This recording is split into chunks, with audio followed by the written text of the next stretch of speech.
Hi guys, it's Emily from Noble Novels and welcome to today's video. This is my Spoonies 2025 Readathon announcement and I'm doing it again. I'm doing it with the lovely cat from Breeze and Reviews. Her announcement will be out a bit later because due to Spoonies reasons that's going to work best for her. But we wanted to get the announcement out there, we wanted to shout it out.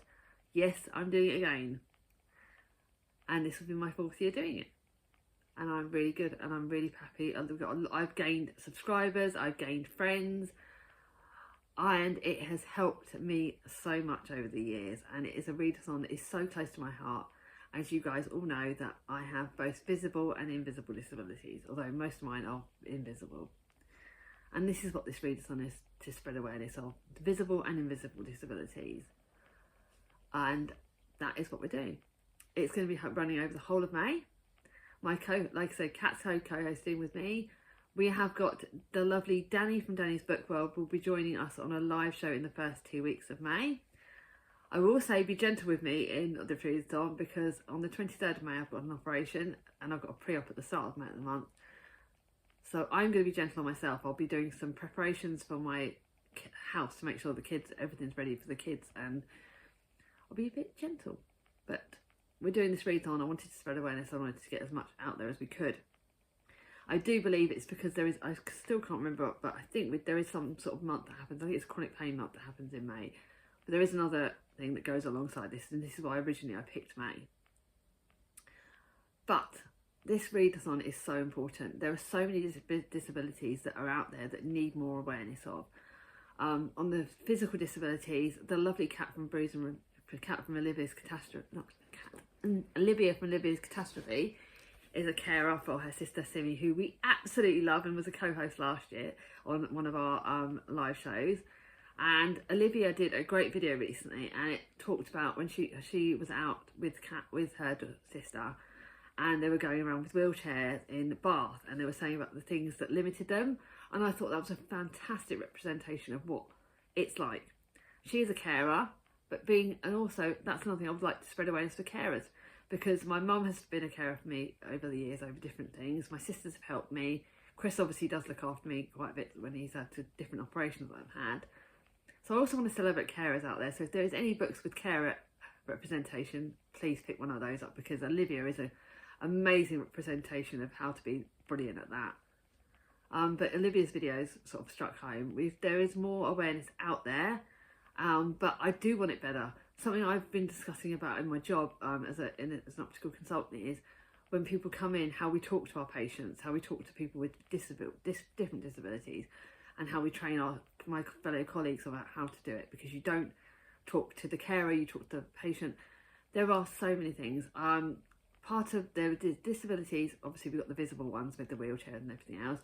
We've got invisible disabilities from, be it chronic pain, being neurodivergent, so autistic, dyspraxic, dyslexic, ADHD. We've also got things that happen when we're older, so such as dementia, that counts as a disability. We've got chronic migraines.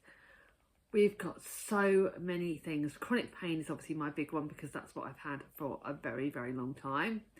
Over the last year, we now worked out that I have dyspraxia, because one of my fellow family members has been diagnosed, and seeing what happens and seeing how that helped, my mum clicked and she was like, you had that when you were little, and why did no one, they just told us that your brain wasn't working differently. But to see the physical effects of it, and the more I've looked into that disability, the more I've understood it, and it's been really fascinating. And obviously reading is a great tool to do that. So I want us to use our books to gain knowledge, because reading can be fun, but it can also teach us a lot of things. Because of what's happening in May, we have kept it really simple. We've got 5 really easy prompts. But if you do one of the prompts, you're participating. So don't worry. So prompt number 1 is read a book with a visible disability. Like I said, it can be a hearing aid.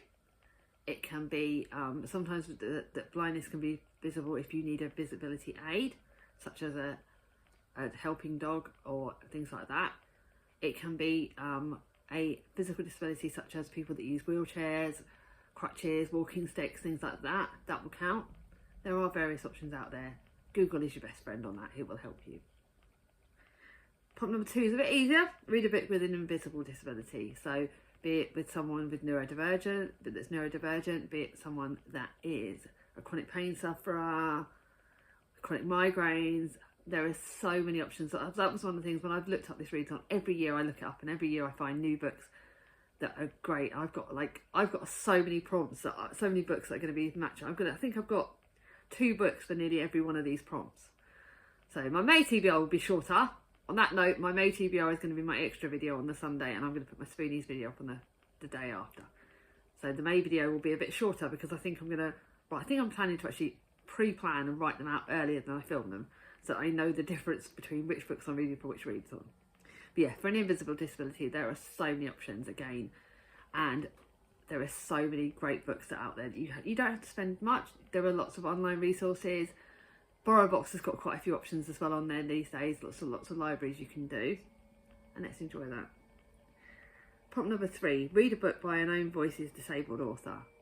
Again, we have so many great authors out there. I am doing a video at the end of the month, at the end of April, with Spoonies recommendations, but on the Spoonies authors, I can straight away tell you we've got Elle McNichol, we have got the lovely, let me just think, Lex Croucher, Chloe Leese, Rebecca Yarros. They're all sneaky picks up. Some of my authors that I've used.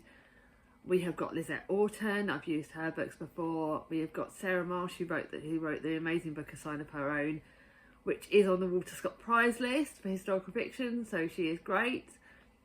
And there are so many other great authors out there that you can use to celebrate that. Oh, Ali McNamara. She's another one that's a contemporary author that I've used so many times. There are so many authors out there, and please go out and celebrate them. Let's support our own voices authors, because they deserve all the praise and support that we can give them.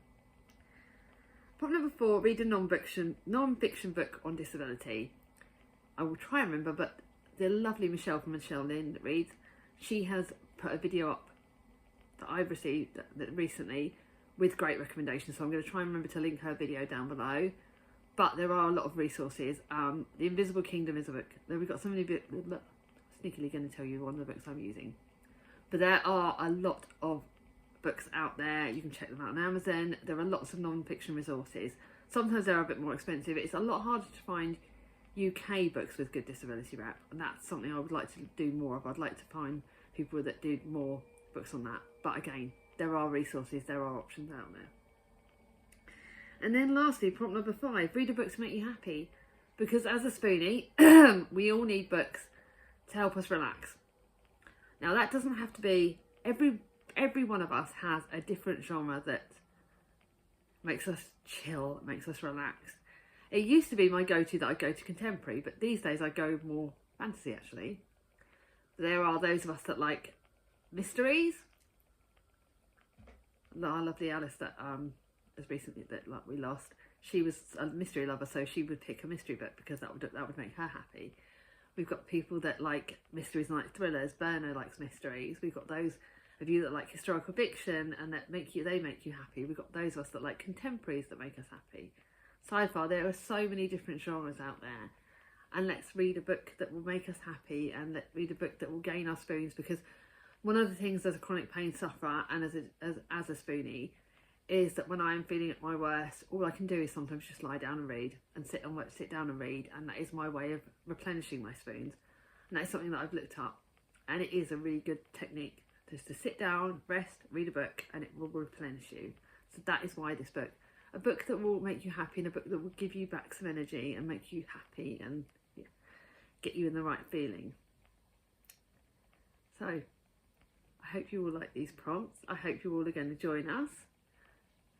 And what books have you got? Have you got any already? When you do your TBR, please link myself and Kat. Do the hashtag Spoonies if you can. Hashtag chronic pain. But yeah, please link me and Kat. I will try and remember to do a playlist, and I'll make sure that's public. And I will link at least one of my old Spoonie stories.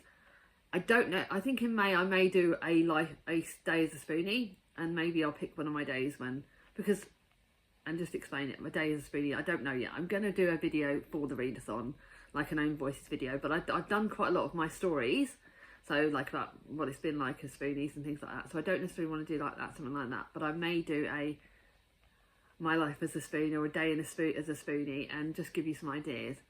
One of the things that as a spoonie that we did was when me and Kat went to London.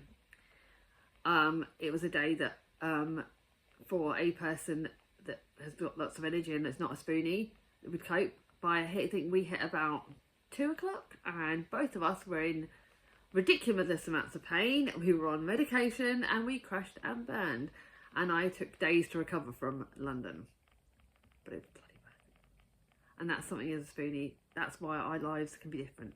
We can appear like we are healthy, but we're not necessarily. So let's celebrate spoonies, let's celebrate disabilities, both visible and invisible. If you got to the end of this video, leave a spoon emoji. Or again, if you can't find a spoon emoji, do it like something that to do with disability. But yeah, a spoon emoji. I know that we do have spoons emojis if you got to the end of this video. But if you like this video, give it a thumbs up. If you're new to my channel, not subscribed yet, ring on my ding-a-ling, and I'll see you all soon. Bye bye.